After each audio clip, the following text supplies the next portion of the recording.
For the next video, alam nyo guys, padalang beses na ako nakakita ng ganitong hayop po guys. So syempre yan ay nilalang, munting nilalang dito sa mundo. So syempre bigyan natin ng buhay or palagahan natin yung mga ganyan. Kasi yan, sabi ng iba, mga kulisap daw ang kinakain yan, mga ganon.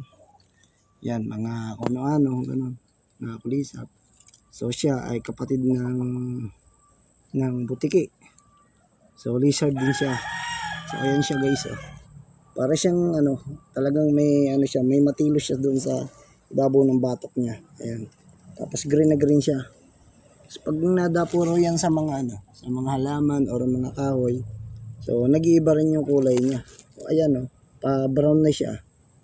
So ayan siya guys, oh. Pa-brown na yung katawan niya. So nag-iiba ng kulay yan.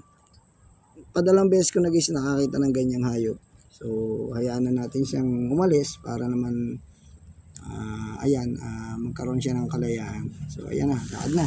Bilis na, ayun, oh, pagkabilis. Yun. Ayan siya, oh. Ayan, kabilis niya, oh. Ayan guys, oh. Padalang beses na ako nakakita ng ganyan. Ayan, kabilis. Ayan. Lakad na. Ayan. Ayan siya, oh, kabilis niya. Ayan. Bilisan na. Lakad na, ayan. Ayan guys, ayan siya. Ayan. Yan. Lizard din siya, oh. Yan siya. Lakad na, layas na.